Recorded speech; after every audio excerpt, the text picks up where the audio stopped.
Всем привет, меня зовут Усархан Бекмурзаев, мне 29 лет, родился в Ростовской области, занимаюсь с детства паркуром. Все началось с того, что я был фанат Человека-паука. В детстве у меня была мечта стать каскадером, сниматься в кино, в телевидении, попадать в какие-то крутые федеральные каналы, шоу. Много лет уходило на то, чтобы я занимался акробатикой, но условий у меня не было, потому что я жил в деревне. Я сам себе строил что-то там, закапывал колеса и тренировался самостоятельно. Тренера у меня тоже не было. Я сам себя тренировал, получал травмы, ушибы, переломы. Но это меня не останавливало, потому что я очень сильно стремился и очень сильно желал стать каскадером. На это уходило у меня очень много времени. Я отрабатывал каждый элемент очень долго. Бывало, уходило год на какой-то элемент. И многие говорили мне, почему, говорит, ты делаешь одно и то же. Я говорил, что я должен делать все четко, все профессионально. И после того я только начинал учить какой-то элемент, посложнее. Многие не поддерживали мой спорт, так как это травмоопасный был, и говорили, бросай, это не твое, ты не добьешься этим ничего, типа поломаешь себе ногу, там, руку, станешь инвалидом, и ты будешь никому не нужен. Но я говорил, нет, я верю в то, что я смогу этого и смогу добиться. Самое главное – это стремление верить в Всевышнего и верить в себя. Больше ничего не нужно для этого. Главное стремление, желание, и у тебя все получится.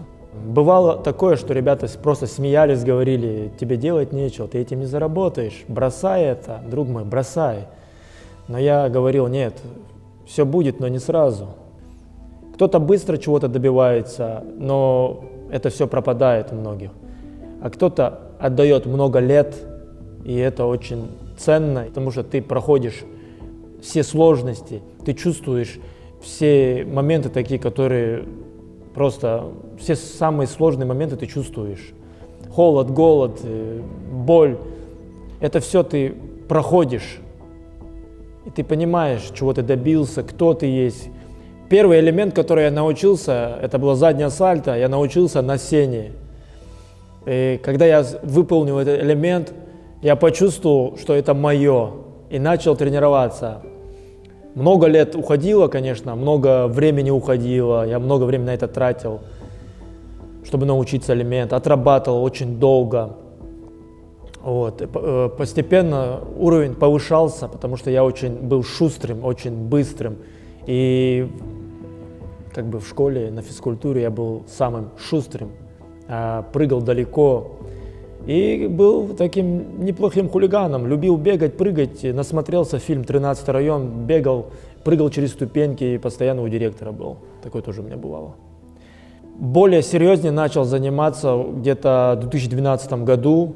Я увлекся прям конкретно паркуром, прям заболел этим. И было очень сложно уже уйти назад. Серьезные переломы начались у меня в 2013 году. Первый перелом, который получил, это было для меня жесть просто. Я переломал себе ключицу. Я сделал элемент сложный, очень сложный элемент. И подскользнулся на траве. После того я такой упал, темно в глазах стал такой, трогаю руку. Сперва я не почувствовал, я хотел продолжить элемент. Тронул, и у меня такой хрт-хрт-хрт, такой звук пошел. Я такой, ничего себе. Домой прихожу, мама сразу на меня смотрит и говорит,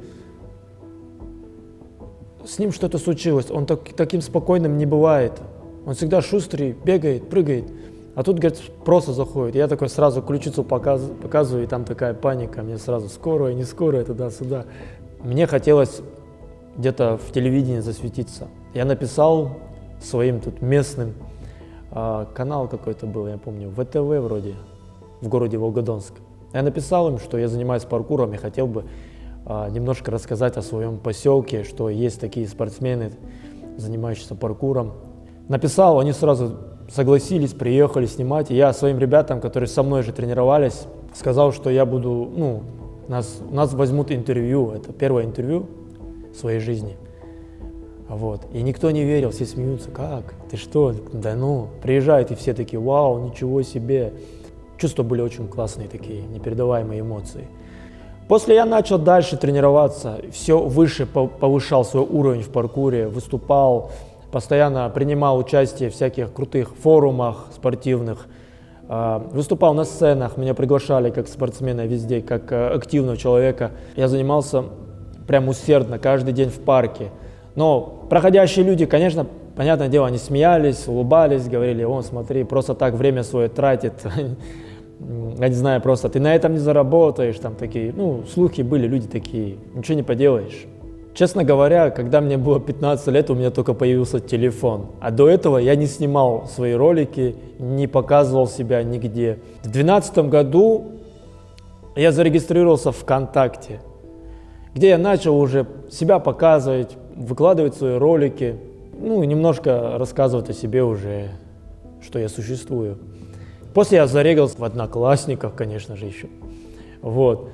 И начал везде пиарить себя, выкладывать, уже публиковать свои видосы. Мне это очень понравилось. Я начал прям такой активный парень в интернете делать трюки, показывать, что я умею. И вот я научился делать крутые элементы, выполнять всякие сложные элементы. Но мне некоторые ребята говорят: ты должен быть необычным. Ты должен быть как бы особенным. Что-то должно такое быть, потому что много людей, которые делают трюки там, выполняют какие-то сложные элементы, но ты должен быть необычным. Я такой думаю, что же мне придумать? И потом мне только говорит один человек: например, костюм какой-нибудь, не знаю, супергероя какого-нибудь. Я такой думаю, какой же супергерой мне подойдет? Раз такой, бах-бах, на ютубе посмотрел, какой супергерой самый популярный. Человек-паук, такой, вау. И я такой сразу думаю, может заказать себе костюм Человека-паука и снять пару сальтух. Заказал паука, снял я ролик с Человеком-пауком, как я спасаю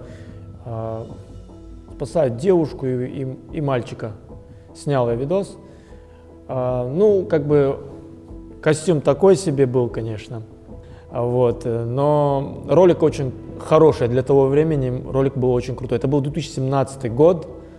После того, как я увидел реакцию детей, как они реагируют на то, что я делаю трюки, там, стойку Человека-паука, там, я увидел в том, что тут что-то есть. Я начал снимать ролик один. Попросил друга снять ролик. Говорю, сними меня, как будут реагировать люди, дети. В Волгодонске снимал, город Волгодонск, этот ролик еще есть. И я снял этот ролик, реакции детей. Если честно говоря, когда я выполнял сальто, делал трюки, и до меня бежали дети, говорили: смотри, Человек-паук, он настоящий, там, или еще что-то. Или говорил кто-то: ты не настоящий, я делал сальто. И они такие: реально, настоящий. Я дарил энергию людям и себе. Я заряжался, когда человек начинал улыбаться. Когда ребенок чей-то улыбается, и я начинал улыбаться. Это очень заряжает, очень, когда ты даришь человеку улыбку, счастье. И ко мне очень много подходило инвалидов, немых, ну, много кто подходил, и они улыбались, радовались. Это просто непередаваемые эмоции, просто такие эмоции, которые сложно почувствовать кому-то, который сидит там на диване, обсуждает, говорит: тебе не идет костюм, не снимай в костюме. Не знаю то, что делаю я, они просто этого не понимают, что чьи-то дети радуются, смотрят, ждут контент от меня. После того, как я снял ролик, я опубликовал его в YouTube, загрузил, написал «Спайдермен» в реальной жизни, выложил его. Как-то сижу я в гостях у своих близких, и мне дядя говорит: смотри, вон шоу, крутое шоу на Первом канале, говорит, Якубович, ведущий там. И там парень делал сальто и установил, рекорд России установил. И я смотрел внимательно и думаю, почему бы мне это не сделать? Я же тоже умею делать трюки. И в тот же момент я сразу же отправляю заявочку. И попадаю на шоу Первого канала. «Я могу» называется, на Первом канале. Просто никто не мог поверить, что я попал на этот канал. Но я верил. Я верил в это до последнего. Это было просто непередаваемое чувство. Я стоял рядом с человеком, которого я всю жизнь по телевидению смотрю. Я не думал, что я буду еще устанавливать рекорд. Мой трюк будет фиксировать. И меня занесли в книги рекордов России. Я сделал сальто через 10 человек. Это было невероятно. После того, когда я снялся, просто разлетелось все. В газетах очень много приглашений на выступления и так далее. Был очень большой хайп после того, как я выступил. После съемок я шел. Для меня было это непередаваемое. Просто эмоции. Дома мама просто радовалась, плакала, то, что я начинаю развиваться, начинаю двигаться, потому что никто не верил. Когда я говорил, я снялся только что в каком-то клипе, мне сразу человек говорит: а тебе что-нибудь дают за это? Ты зарабатываешь на этом? Я говорю: нет, я снимаюсь, я развиваюсь, всему свое время, когда-то я буду получать за свои съемки деньги, за свои трюки деньги. На самом деле я получал опыт, когда снимался в каких-то обычных роликах, либо снимался в каких-то рекламных роликах. Был момент, когда я снимался в фильме «Каскадером». Фильм, конечно, к сожалению, не вышел. Вышел только тизер, где я участвовал тоже. После того, когда я снялся на Первом канале, я снова уехал в Москву. Со мной только был костюм Человека-паука. Я помню, как я поселился в хостеле, и у меня не было работы, у меня не было друзей, у меня никого не было, я никого не знал, у меня не было денег. Я просто приехал в город, там было очень холодно, я помню до сих пор, сыро, постоянно дождь идет, люди злые, толкаются где-то там, захожу в метро, какие-то интересные люди, просто все на тебя не смотрят, прямо куда-то спят в метро. И все это время я ехал, думал, что я могу сделать. И начинаю вспоминать, когда мне один человек сказал: в Москве ты никого ничем не сможешь удивить, ты должен быть невероятным, чтобы удивить. Ты должен быть необычным. Я такой думаю: окей, сейчас мы удивим вас всех. После того я подумал, почему бы мне не одеться в костюм Человека-паука, удивлять всех трюками прямо на улице. Все началось на улице, да, я начал снимать ролики в Москве, трюки делать, выполнять, реакцию людей снимать. Честно скажу, не мог найти себе работу в Москве, очень сильно хотел устроиться, найти работу какую-нибудь, сниматься. Конечно же, я очень сильно хотел стать каскадером, но искал в кино, заявки подавал, много где я пытался просто это все. Везде лазил в социальных сетях, искал объявления и так далее. Это было очень сложно, это было просто невозможно. Я проходил кастинги, подходил, общался, знакомился, просто, я не знаю, у меня не получалось ничего просто. Помню, парень написал мне ВКонтакте, смотрю такой: он у меня вроде бы в друзьях, и он мне такой предлагает: я ищу, говорит, паркурщика, который, снимется у меня в рекламе. Я такой: вау, круто, в рекламе, да, серьезно. И я, пошел на эти съемки, но мне не важно было, платят они мне за это или нет. Для меня важно было подружиться, где-то засветиться, сняться. Это для меня было очень важно, где-то сняться в клипах и так далее, тем более в рекламах, это очень круто. Его зовут Юрий Тарабанов, он, оказывается, режиссер Первого канала. Я был очень удивлен, что с такими крутыми ребятами я, можно сказать, чуть ли не сразу познакомился. Я понимаю, что это все по воле Всевышнего, что люди добрые тянулись ко мне. Я был очень удивлен. И мы начали сниматься, дружить, уже общаться. Уже это, можно сказать, это первый друг, который у меня появился в Москве. Очень часто я выполнял трюки на улице в образе Человека-паука в костюме. И ко мне подошел как-то один парень, я не помню, как и где, точнее, но я помню, как он подошел ко мне и предложил просто, я не помню, либо он написал мне в Инстаграм где-то. Он предложил мне снять один ролик крутой в метро. Я начал выполнять всякие трюки, висеть на поручнях, делать трюки, подбегать, давать 5-7 детям там. Подходил к дверям метро, ставил руку, и люди подбегали тоже, ставили ладонь. Это просто невероятный заряд энергии. Улыбались, дарил улыбку людям, которые просто стояли вот так грустные стоят. Я явно вижу, что человек обижен на что-то, ну, у кого-то свои проблемы, много людей. Там в Москве очень много людей, у которых какие-то проблемы, кто-то там, не знаю, все происходит в жизни нашей. Вот. И когда вот человек стоял, грустил, я подходил, руку ставил, и там улыбка такая сразу, вау. И человек прям заряжается, и у него меняется настроение. Я старался это делать очень часто. Мы отсняли этот ролик, который распространился во всех социальных сетях, в газетах, в СМИ. Просто разлетелся так, что начали меня приглашать все телеканалы России. Брать у меня интервью, снимать всякие сюжеты и так далее. Я был просто уже в тренде в этих краях, в Москве. Но я не переставал заходить в метро, я начинал снимать, заходить в метро, делать трюки и просто развлекать людей и снимать контент. Просто развлекать. Не для того, чтобы зайти там, заработать. Я не зарабатывал на этом, я просто дарил улыбку людям. Многие думали, что я аниматор, когда я заходил в метро, и сразу давали мне деньги. Я говорю, нет, я не аниматор, друзья, я не беру деньги. Были и зарубежные, и иностранные люди мне там тянули деньги. Я говорю, не, no, не надо мне этого. Я не это самое, я как бы не аниматор. Я просто настроение поднимал людям, снимал контент и уходил. После я подумал, какой же псевдоним мне придумать. И я такой очень задумался над этим, очень задумался над псевдонимом.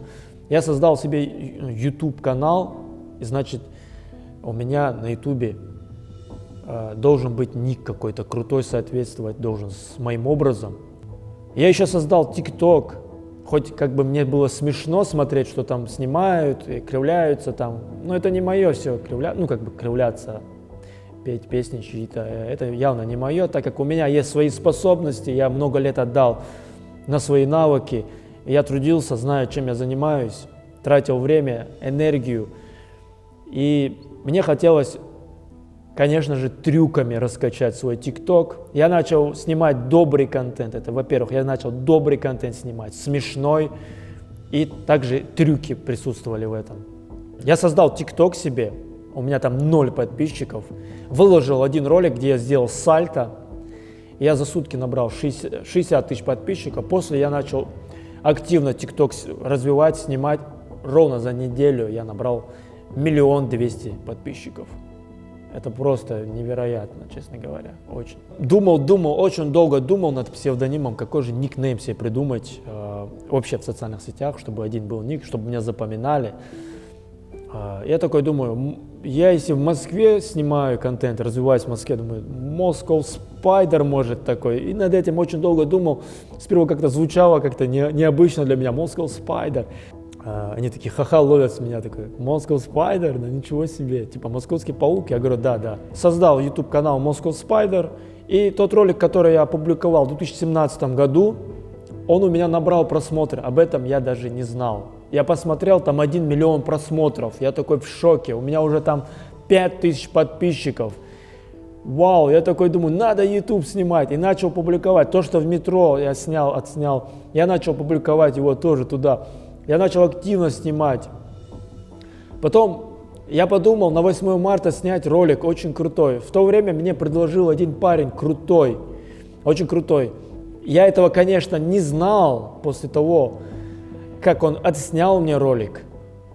После того я понял, кто этот парень. Его никнейм Овен. Это очень крутой режиссер, очень крутой человек. В душе, очень добрый. Этот человек мне предложил сняться в ролике, и мы сняли ролик на Арбате в Москве. На 8 марта я раздавал цветы всем. Делал сальтухи всякие, выполнял акробатические всякие элементы. А также я позвал СМИ, дал интервью, прямой эфир провели. В итоге я познакомился с человеком, который тоже снимает в образе супергероя. У него ник был Russia Deadpool. Это Человек очень крутой, очень круто танцует. И мы очень подружились хорошо с ним, так как он танцует, я делаю трюки.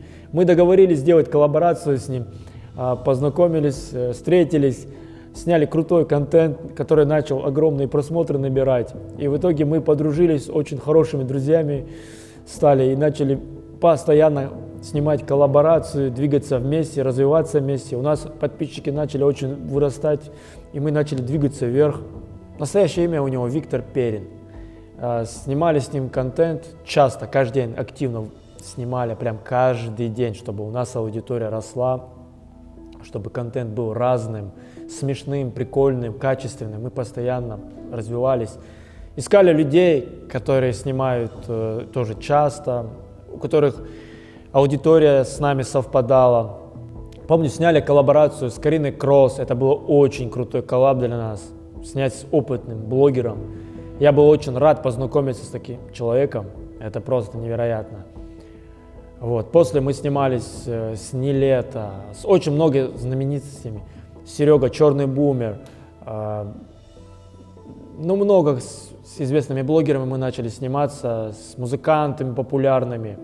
В 2021 году я получил еще одно приглашение на Первом канале.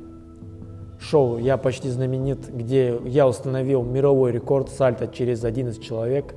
Я выполнил. И, конечно же, я прошел кастинг через Zoom, выполнил сальто. У меня была еще травма. Я помню, у меня была голеностоп, что ли, травма. Что-то с голеностопом у меня была проблема. Я все равно сделал сальто.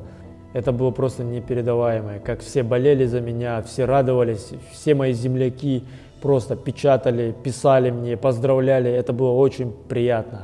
И вот я ворвался в сферу блогерства и набрал огромную аудиторию на YouTube. У меня сейчас почти 5 миллионов подписчиков. Я очень долго снимал. Вы самые лучшие, потому что вы за мной следите, и я стараюсь для вас снимать хороший контент, добрый, правильный.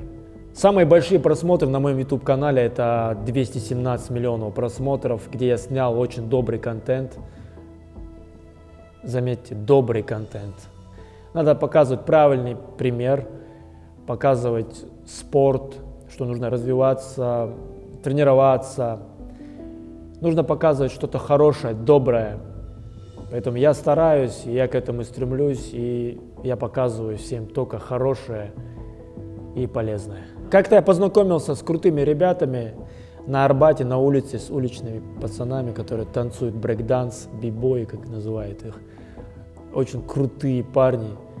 Они меня взяли в команду, чтобы я с ними тоже выступал на улице. Я начал трюки делать, выполнять всякие сальтухи через людей, через 10 человек.